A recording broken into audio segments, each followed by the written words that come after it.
Estamos a lidar com demônios, irmãos.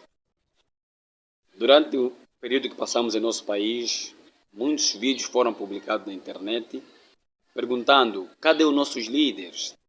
Há muita fome, miséria, subida de preço de combustível, comida, cadê os nossos líderes? E isso me levou a pensar, quando pedem um líder, estão a pedir cadê Deus? Porque o líder representa a pessoa de quem? De Deus. Só que, feliz ou infelizmente, apareceu muitos líderes se pronunciando que isso, vamos analisar na palavra do Senhor, se foi certo ou errado. Êxodo capítulo 3, versículos 7 e 9 diz assim: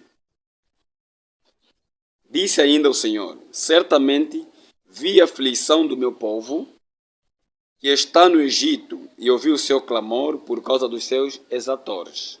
Conheço-lhe o sofrimento. Deus conhece o sofrimento. 9.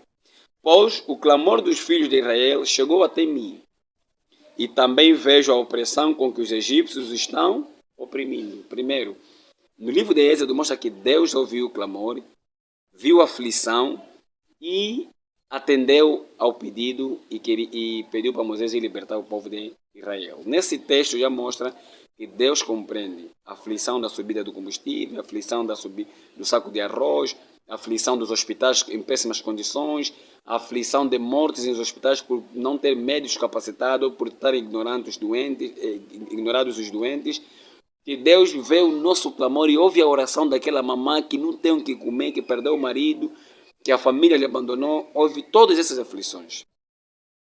Deus ouve. Deus conhece esse sofrimento. Por isso é que ele pede a Moisés para ir libertar o povo de Israel. Até aqui estamos juntos. Agora analisa o que é que João Batista pensou acerca do sistema, né? Daquilo que são os critérios governamentais que acontecem no mundo. Lucas 3, versículo 14, diz assim: Também soldados lhe perguntaram: e nós, que faremos? E ele lhe disse: a ninguém maltrateis, não deis denúncia falsa, contentai-vos com o vosso salário. Primeiro, Deus se importa, Deus sabe que há muitos polícias corruptos, Deus sabe que há muita liderança, muito juiz, muito deputado, muito governo corrupto. Deus sabe que há muita fiscalização corrupta, Deus sabe que há muito, em todas as áreas, até na EGT, há muita corrupção. Deus sabe que existe muito corrupto. E para Deus, o conselho é: não cobre aquilo a mais do que se pode. E outra, contentai-vos com o vosso quê? Salário. Deus sabe que isso existe. E ele tem uma palavra. Deus respondeu aqui. Se você perguntar, mas Deus não sabe que polícia é um corrupto. Está aqui a palavra de Deus. Se você é um polícia e é corrupto, se você é um agente de qualquer órgão do Estado que é corrupto, a nível do mundo, Angola e tudo mais, saiba que a posição de Deus é: contenta-se com o teu salário. Se você não se contenta, você que é trânsito, você que anda por aí extorquindo pessoas, estás a pecar. Pode ser o maior crente do mundo, não herdarás a vida que é eterna. Não herdarás a vida eterna, irmão. Porque está aqui a voz de Deus: se contenta com o teu salário, não cobre aquilo que é o necessário. Não invente política aí de cobrança. Logo, está aqui a posição de Deus quanto a esses comportamentos. Então Deus tem uma posição. Agora vê o que aconteceu com Jesus lá no livro de João 3, versículo 36. 36, vamos ler depois. Vamos ler o João 6, versículo 13 a 15, que diz assim a palavra de Deus. Olha o que aconteceu com Jesus. Assim, pois, o fizeram e encheram 12 cestos de pedaços de 5 pães e cevada, que sobraram aos que haviam comido.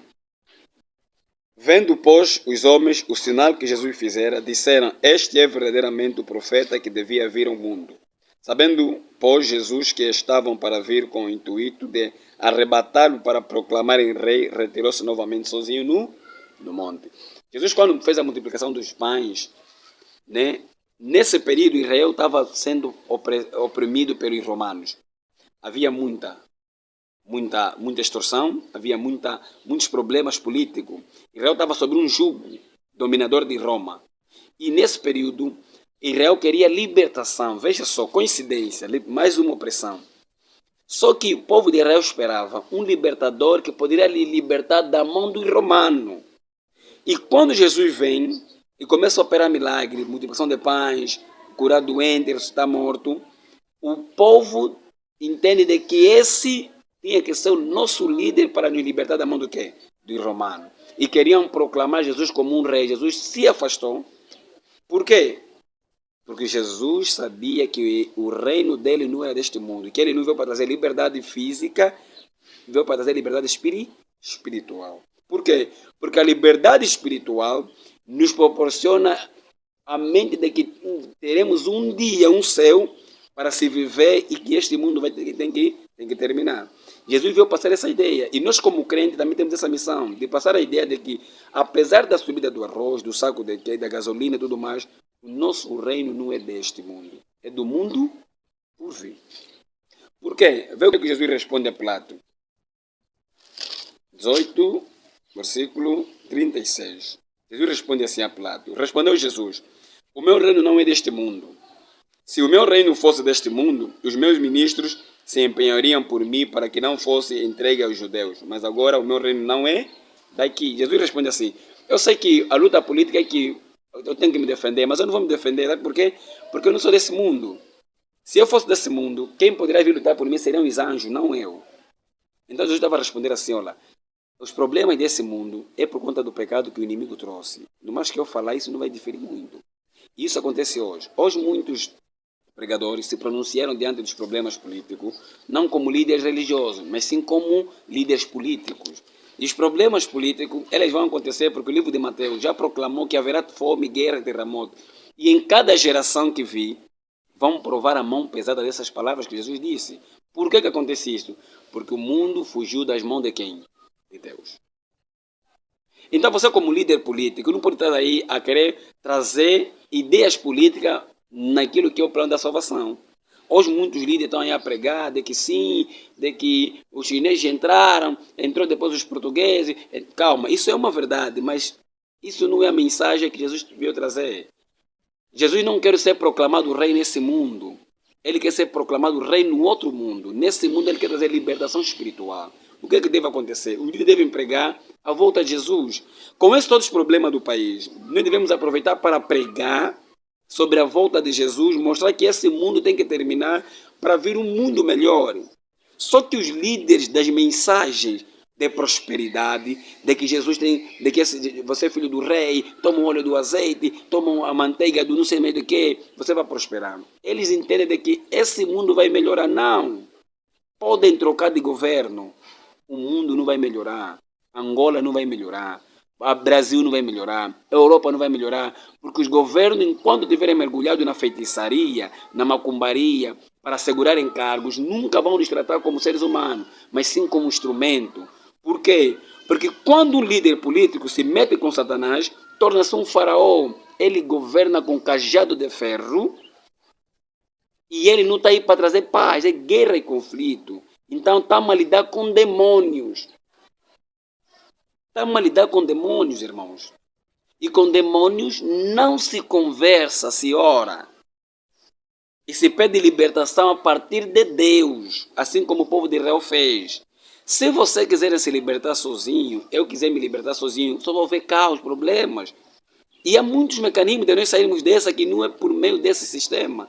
Nós precisamos nos consagrar a Deus hoje. Estou a falar para você que quer pregar sobre política. Você é pastor, mas quer pregar sobre política. Ouve, não faça isso. Pregue a volta de Cristo Jesus. Pregue que este mundo vai terminar. Que todos esses partidos políticos que têm prejudicado o mundo um dia vão acabar. Dê esperança às pessoas, não deste mundo, do outro por vir. Porque é isso que Deus está a nos convidar. Você que está nesse mundo frustrado, por causa do arroz que subiu, o combustível que subiu, por causa do desemprego, não se frustre. Confie em Deus e Ele tudo fará.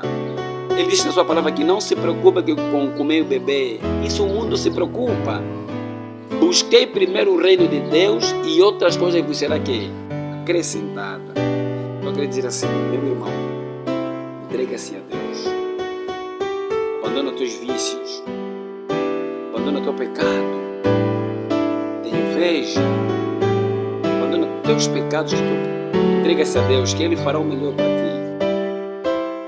Não é necessário que você fique tão frustrado. Não precisa você pregar a favor do povo e querer dar aquilo que o povo quer. O povo queria Jesus como rei. Mas Jesus falou, não, tem que fugir. Não consagre Jesus como rei de Angola só. Não. Jesus é rei do universo. E Ele tem um plano grande com o universo. E esse plano é de te buscar e buscar para nos conceder a vida eterna. Deus te abençoe. Compartilhe esse vídeo para a honra e glória de Deus. Até a próxima.